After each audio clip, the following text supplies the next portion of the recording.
And we are live.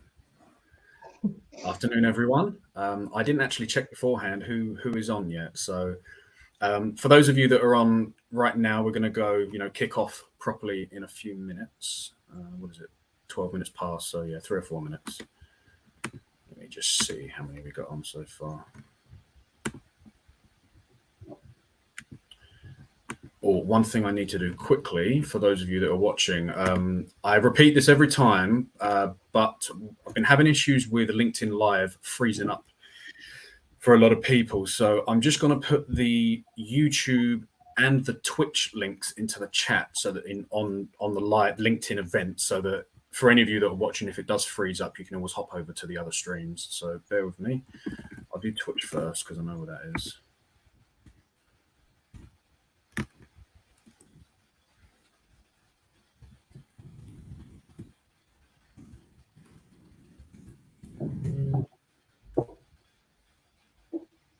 Cool.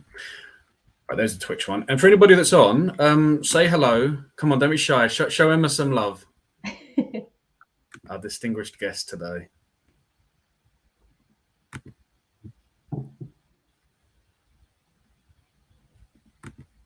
I'm hoping you're there, Ernie, because you asked me for the link. I'm not sure if he's on yet, but he'll say hello. Right, where is the YouTube one? Here we go.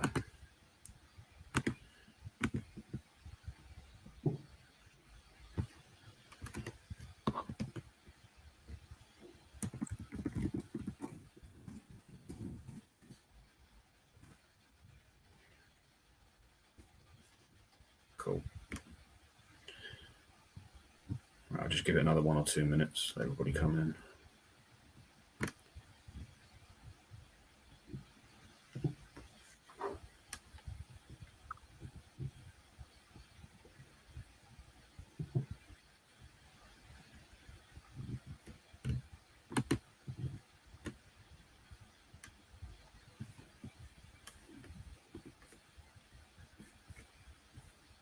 All right.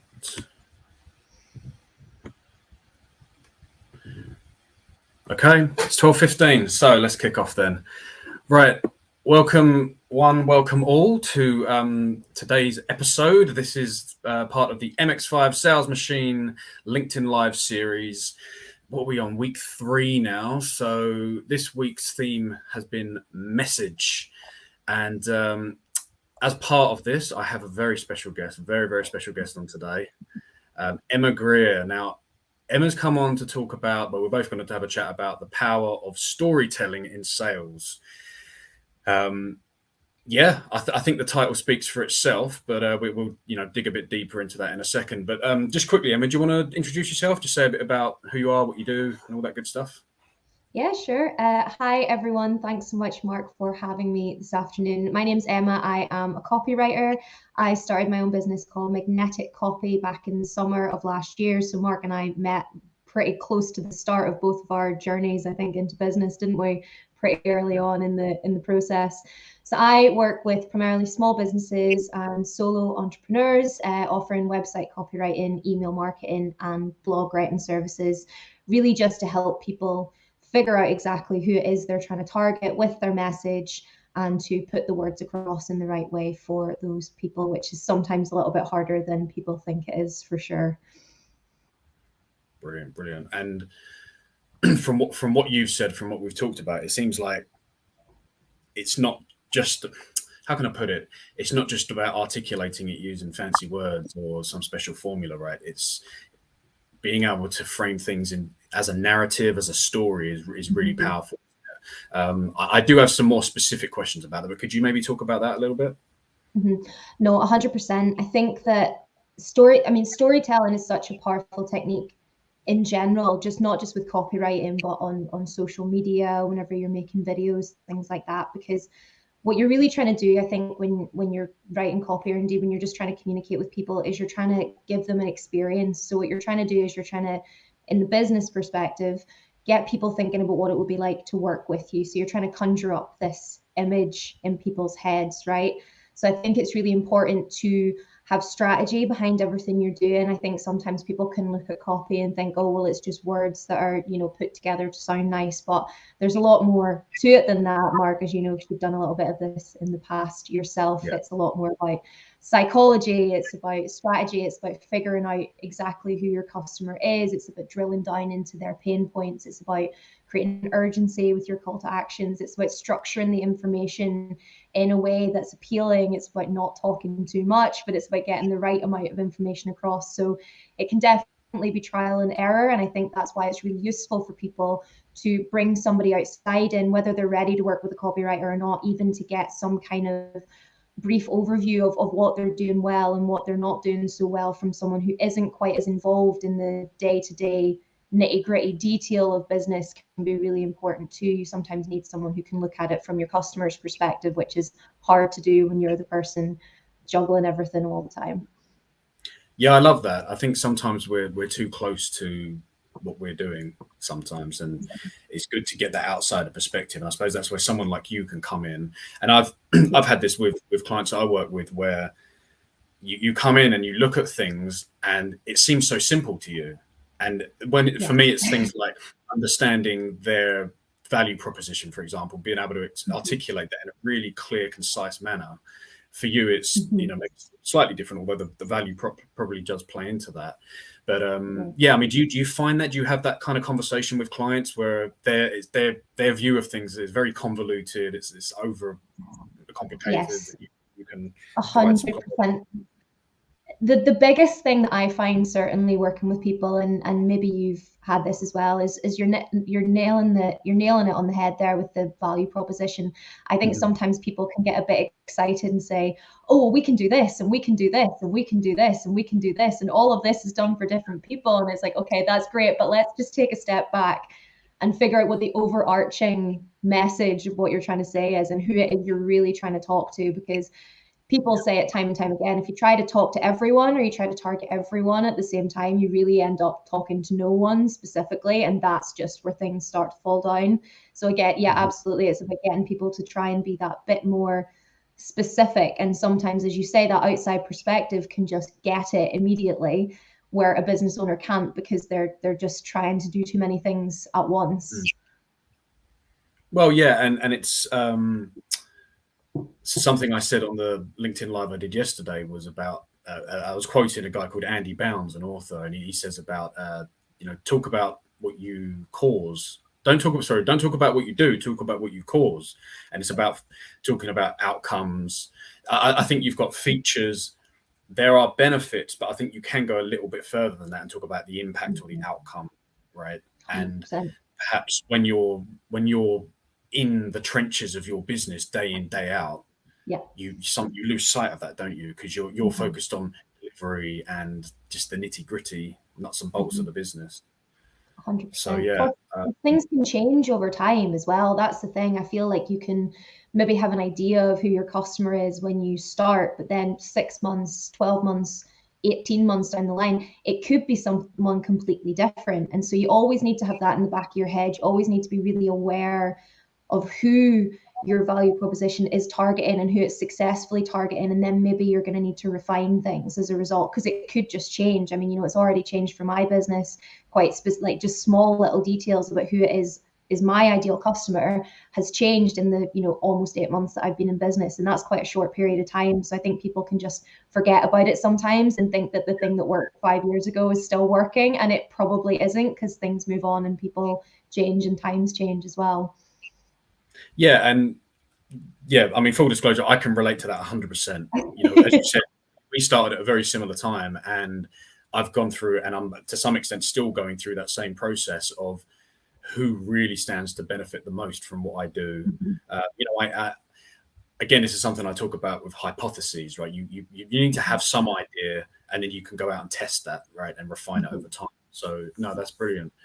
So we're very high level at the moment, very strategic with what we're talking about here. Maybe we'll dig into some of the more hands-on tactical stuff, because one of the things you talked to me about, you talked about before we went live, was telling stories, yes, but really making them about the customer or the client rather than about yourself. You touched on it there. You're like, well, we do this, we've achieved all these great things. But could you maybe talk about that, customer versus yourself?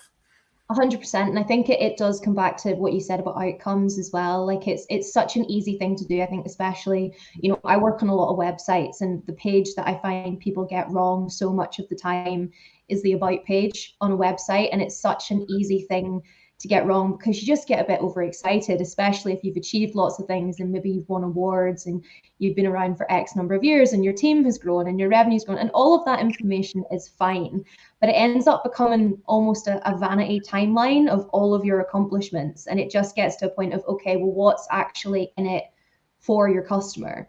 So it's not about taking everything apart and building it back up from scratch. It's just about repurposing what you already have. So I did a webinar about this recently, about the power of storytelling, specifically in the hospitality tourism industry.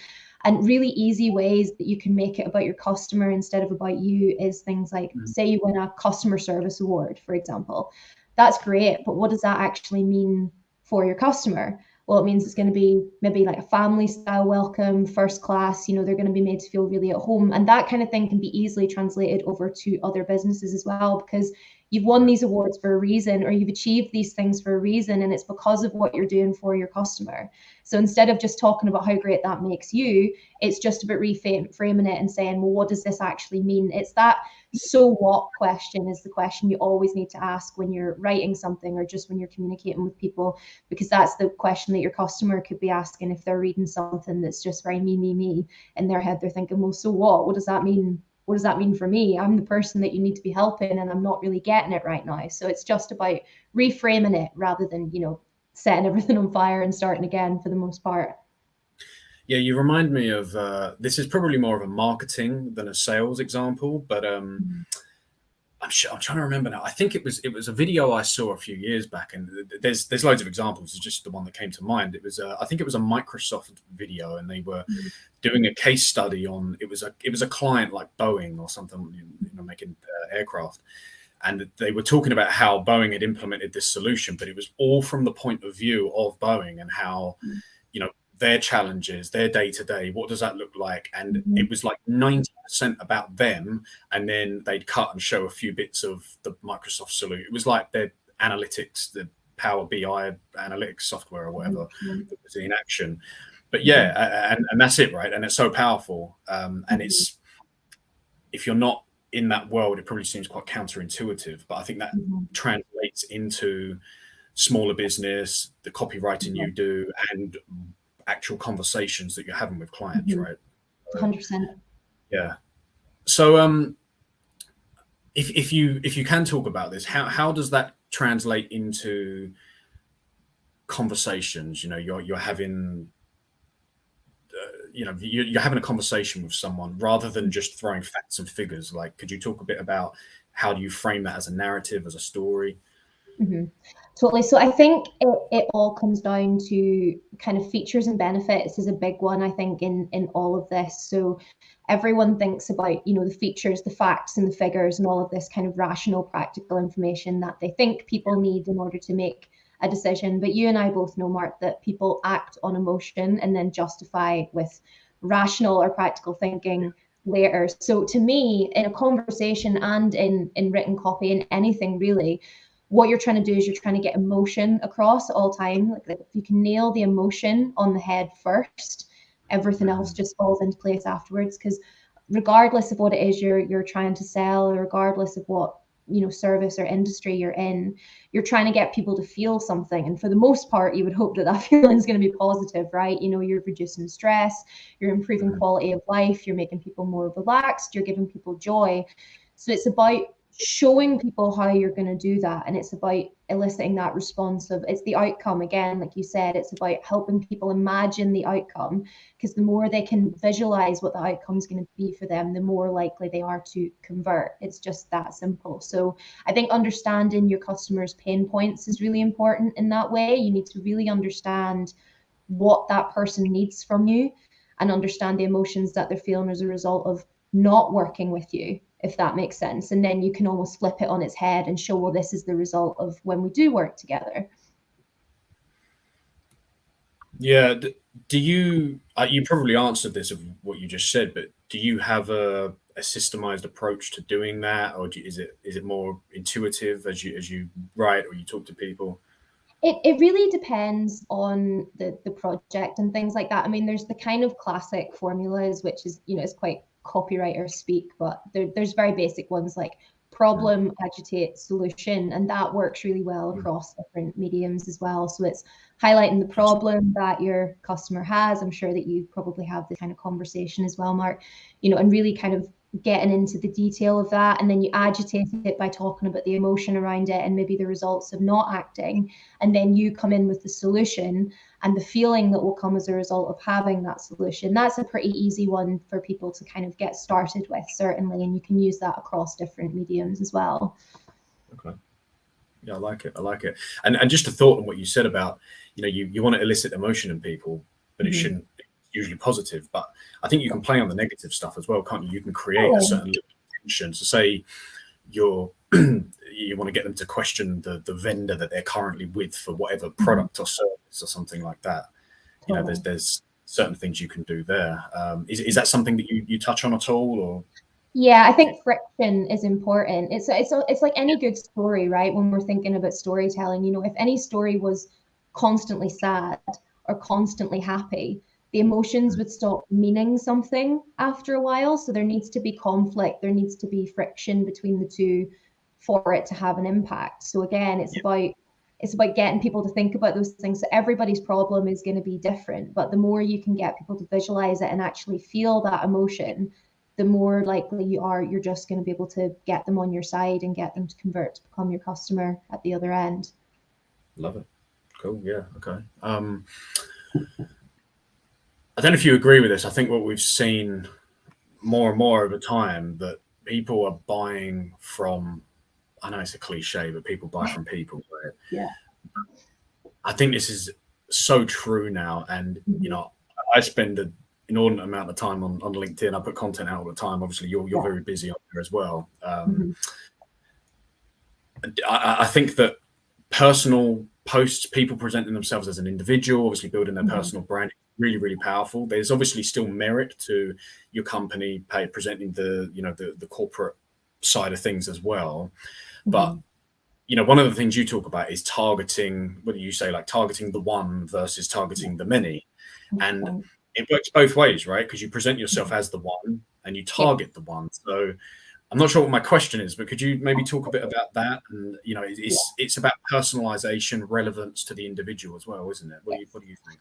Yeah, I think it's about it's a couple of different things, isn't it? Because there's presenting yourself as the one, but understanding that you're not the one for everyone, right? Because that's the biggest mistake that you can make in business, is that you think you can help everyone all the time. Because number one, it makes what you do too generic to actually be special enough or have a unique enough value proposition to sell to people. And number two, it's just not true either. You can't please everyone. There's always going to be clients that are going to be better off working with someone else. So there's that side of it. There's really understanding what you can do to help someone. But the single most impactful thing I think you can do when it comes to not just, storytelling, but also in sales is really just to understand who exactly it is your target customer is and why they're your target customer.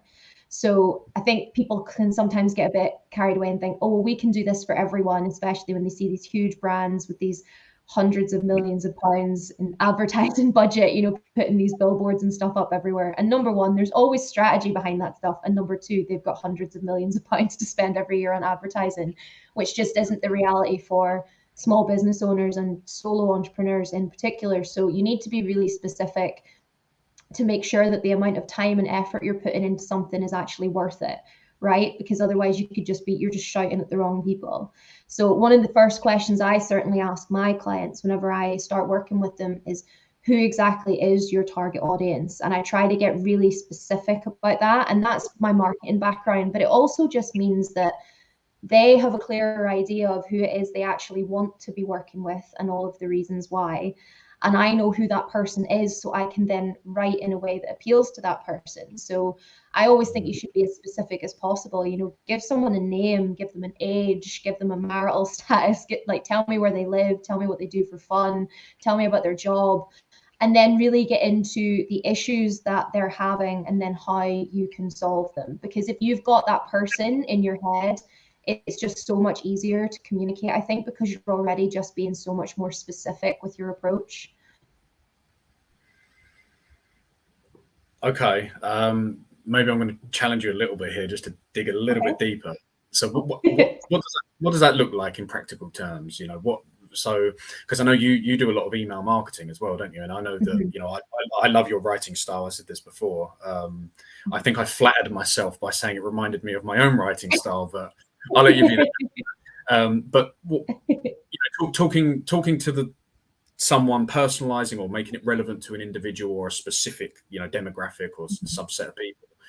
What does that look like? You know, what advice can you give to people, whether it's LinkedIn, sales copy of some kind, or writing emails, messaging people? How do you find that voice? Like, again, it's a very broad question, but yeah, I'm relying on you here because I think you probably do have some insight to share. Sure. I think as much as you can, use your own natural voice for a start. I think the more you try to act a certain way to attract a certain person when it isn't authentic, the harder it's going to be to actually stick with that. And people aren't really they're not really going to buy it after a while. You know, Mark, like you said, we're both putting ourselves out there on LinkedIn. For me, certainly that's not a natural thing to do. But when I'm writing, I'm just writing as myself. Like that's just what it is. There's no part of me that's being particularly strategic about tone or anything, because I'm writing the way I speak. So I think that's a really important one, because you're trying to build rapport with people.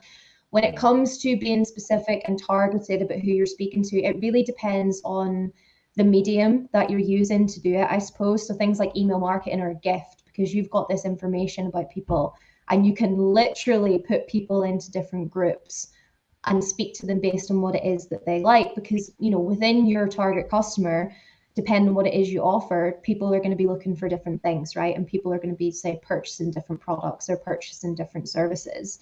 And you need to really understand the reasons that people are doing all of this stuff. It sounds really academic and it does take a little bit of time, but just by putting that kind of specificity into what you're doing, people just respond to it more. I think, like, my experience with email marketing certainly has been, the second you start doing any kind of breakdown based on behavior, engagement rate just goes up, because people are opening the email and saying, oh, that does, I get it, like, this is about me, you know. And then you add in the little things with personalization you can do with email marketing, just little things if you've got information like people's first names, and it all just helps to build connection. And I think another key thing you're probably trying to do across the board is you're not giving people too much to think about as well. So any kind of call to actions that you're putting into anything, be it your sales conversations, be it your copy, be it your social media, have it quite uniform what you're trying to get people to do, and don't try and send them off into too many different places to find extra information, because the more distractions you give people, or the more opportunities you give people to walk away, they will just walk away. So I think you have to be really clear about what it is you want people to do before you start writing. I think that's the roundabout way of getting to that point. You really need to be sure of that, because if you're confused, you'll leave other people confused, and then they won't do what it is that you want them to do.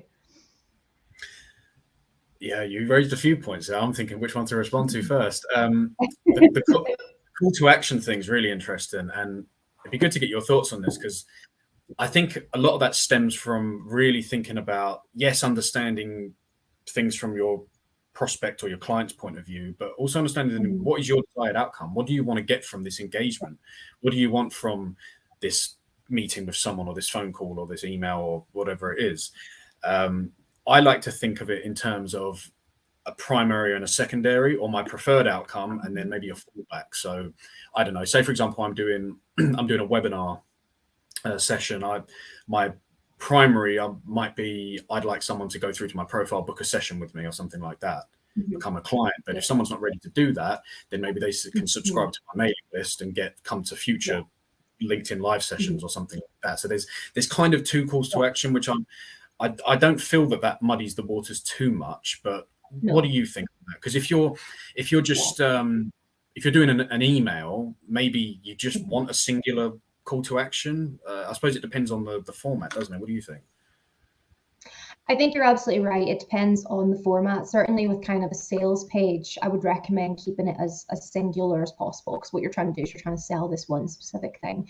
But that's where things like lead magnets or a mailing list come in really handy, right? Because it's almost this softer touch point for people who, because it's hard to get people to, you know, part with money or like invest in something straight away. You need to build that trust factor. So just having something of added value that you're giving to someone for free straight away just helps out. And then there's lots of benefits for you. You get their email address and things like that. I think with email marketing, certainly the beauty of it is that you can be quite specific about the things you're trying to get people to do. So it's not necessarily about people buying straight away, right? It really just depends on what it is you're trying to do, but you can, you know, track all of that information. Then you can send follow-up communications based on how people interact with certain content. So I think, yeah, you're absolutely right. It totally depends on the outcome that you want. I suppose my thing would always be, don't, you know, have a sales page and then link 5 different services on it. That doesn't tend to work because it's too broad an approach. People could then go off here, go off there, go off everywhere, and then get confused and think, oh, I'm just going to leave this for another time. I'm coming back to it. And then how often do they actually come back to it? It's not very often for the most part. So I think if you're really trying to get people to take one specific action, be it to book a call, be it to sign up for your mailing list, keep it as close to that as possible, but then maybe have a softer touch point as well that lets people know that it's okay if they're not quite ready to sign on yet. But it keeps them in your sphere, right? It keeps them engaged. Absolutely. Still providing value, and then they, you know, maybe warm up over time. And if they don't, then, you know, maybe they just become a, what's the word, advocate for you, or a fan, if you like, something like that. Yeah. So yeah, exactly. Brilliant.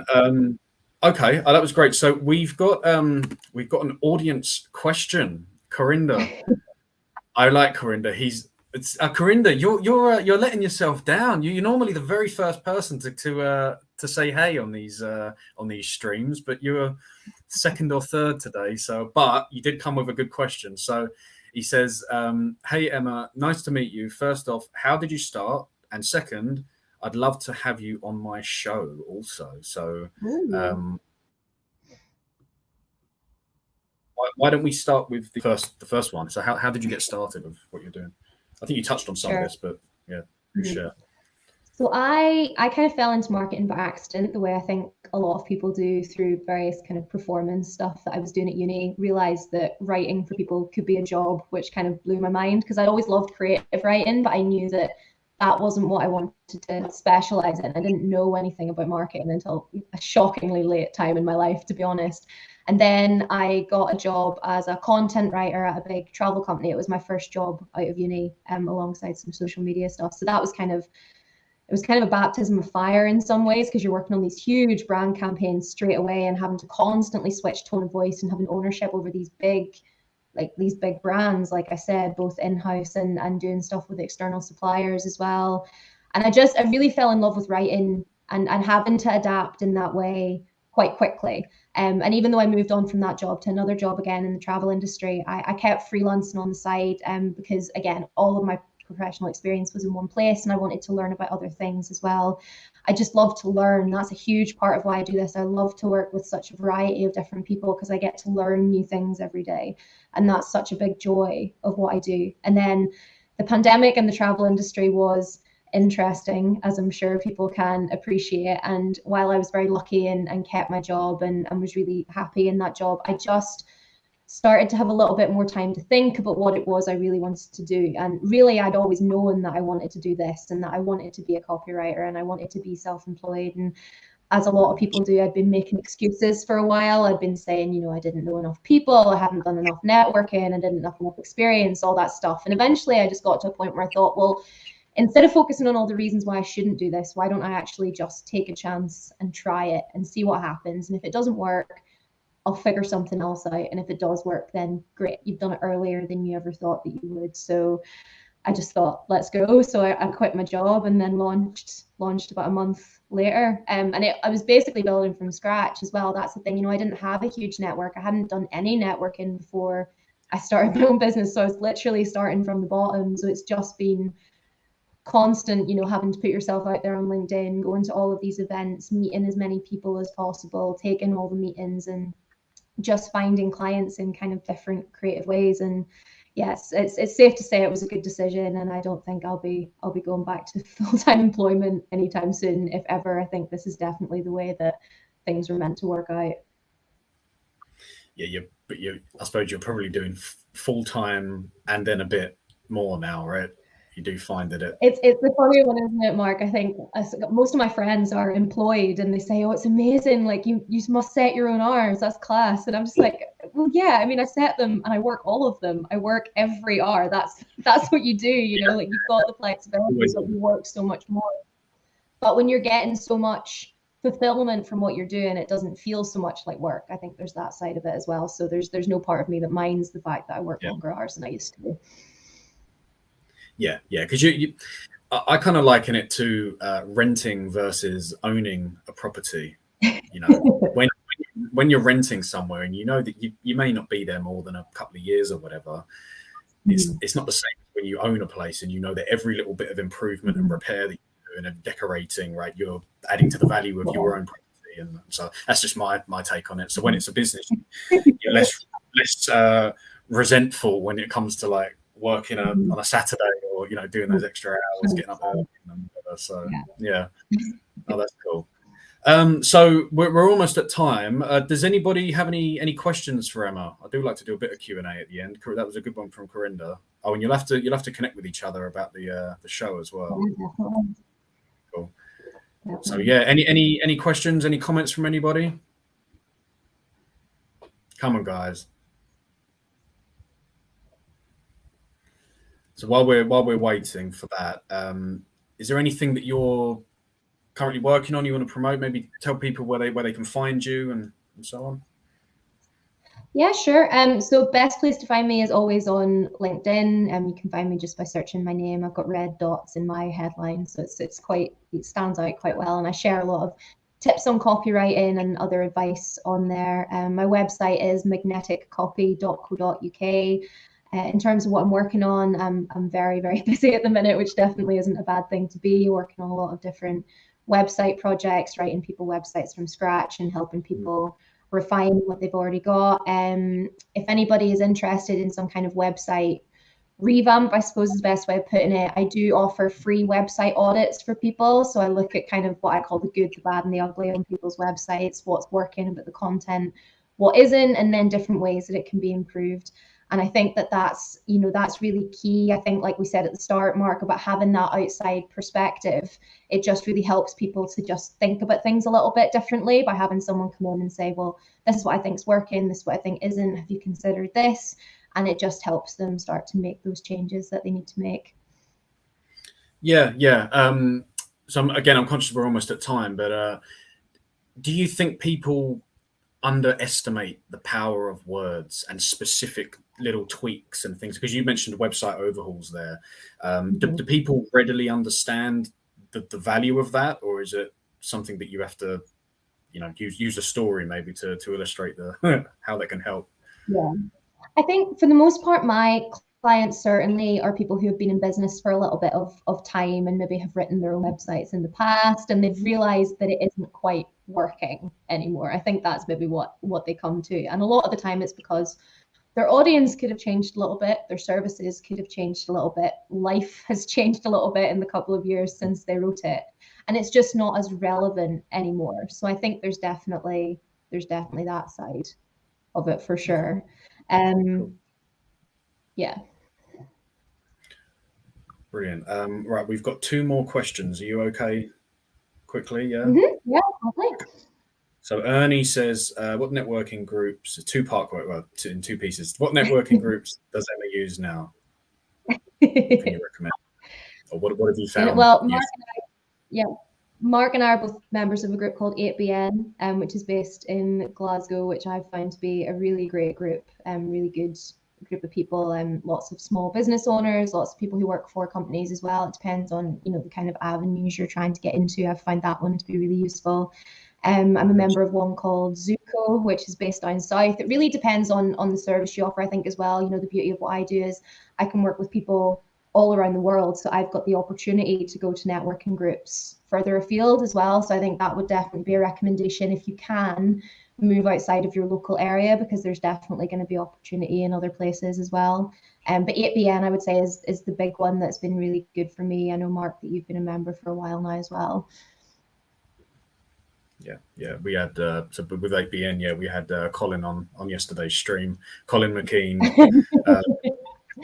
I even added him to one of my slides, so I hopefully appreciate. Yeah, he's talking about the elevation. Yeah. Mm-hmm. Oh, brilliant. Okay, thanks for that. And so we have one more. So your namesake, Greer. Greer says, "Hello both.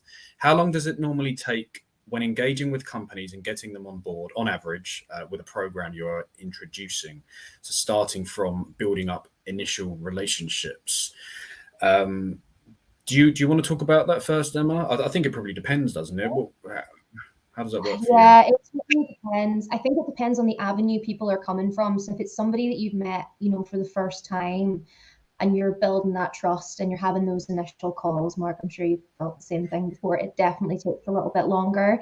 If somebody's coming as a recommendation, or if someone's coming from, say, a networking group and they've known you for a while and they've met you before and they know people you've worked with, that tends to definitely take a little bit of less time. It really totally depends, to be honest. Sometimes you get I had a lead from LinkedIn a couple of weeks ago that converted so quickly from someone I'd never met before, but then there's others that can take 2 or 3 months to come through. It's so dependent on the person, and I think it's just about I'm a really strong believer in as much FaceTime as you can possibly get with someone. If you can have these meetings and build this connection by having a conversation and really showing that you understand maybe the difficulties they're having or the things that they need to be solved, and then if you back that up with maybe some testimonials or a couple of examples of work, that is really powerful. But you have to be willing to put the work in, I think, as well.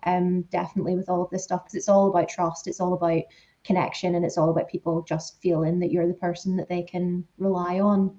I don't know what you think, Mark. I suppose a slightly different take. Well, I agree with everything you just said, but just to add some color to it, there are statistics that get thrown around broadly in a sales context, which it can take on average anything from 4, 5, 6, 7 touches or engagements with somebody to get an initial conversation going, a real meaningful conversation. And that could be a phone call, a LinkedIn message, a voicemail, an email, maybe meeting them in a networking event, as Emma's saying. And it really takes on it. And this is average. Sometimes you'll meet someone, they'll be like, "Oh, I need what you do, bish bash bosh, done deal." But other times it could stretch into 20. That's the average. So I'd say you should expect to have to really not hassle someone, but poke someone and just have them in your sphere for a period of time before you can really expect something. And I'm really generalizing here, but that's that. And it's really important to remember that, because again, I'm looking at this from a formal sort of sales background, but the average salesperson, and I would imagine this applies to small business owners as well, their idea of reaching out and trying to get prospecting to get clients is a single email. On average, I think it's something like 70% of salespeople only ever send a single email, and they never follow up after that. And that's knowing that it takes 5, 6, 7 touches. And people that do follow up, I think only something like 20% of people that do follow up do it more than once. So what I'm saying is most people, they just bash out a LinkedIn request or an email, and that's basically it. So Greer, if you can do a bit more than that, but keep a realistic time frame in your mind and just build, just treat it like you're growing a garden, then you'll, in the long term, you'll win for sure. 100% agree. Yeah, brilliant. Right. Ernie says, "Have to go, guys. Can you let me know if it's okay to connect?" Emma, yes, absolutely. Okay to connect? Yep. Yes. Ernie's a lovely guy before. He's and I know he's probably got some things to say about storytelling as well. So well worth a chat there. And you're very welcome, Greer. That was a good question, actually. Really good question. It's quite complicated, but not complicated, but there's a lot of variables there, so it can depend. Yeah. Brilliant. Okay. I think that's probably it then. Any other? Oh, here we go. Greer says the importance of perseverance, realistic time frame. Yes. Yeah. Thanks. Absolutely. Yeah. So you're magneticCopy.co.uk, isn't it? Your website, so people can find you there. They can find you on LinkedIn. Anything else? Any other final words of wisdom, or anything else you wanna talk about? The only thing I would always say, just when it comes to storytelling, is number one, you're trying to create an experience, and number two, you're trying to just get people to imagine what it would be like to work with you and what that would entail and the emotional journey that will take them on. So I think as long as you work to make sure you understand who your target customer is, what exactly it is you can do for them, and how they're going to feel as a result, you're on to a winner. It's just about making sure you can communicate that in whatever medium you decide to do so. Brilliant. Love it. Thanks, Emma. I really appreciate you coming on.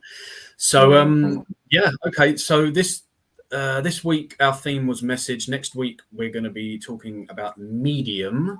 We've got a couple of sessions lined up. On Tuesday, 12:15 next week, I'm working on a session kind of as a working title. I'm deciding between two. We're going to talk a little bit about LinkedIn and why I think a lot of people aren't using it properly or fully. I may call it something like LinkedIn is your acres of diamonds. So yeah, stay tuned for that. Wednesday, we've got Farah Hussein of Farah Networking coming on. She's going to be talking about, again, we have a title of behind the scenes of networking. So that should be a really good one as well. So yeah, I think that pretty much wraps it. Thanks, Emma. That's really good. I hope we can do this again soon. So yeah, cheers guys. And see you next week. Bye-bye.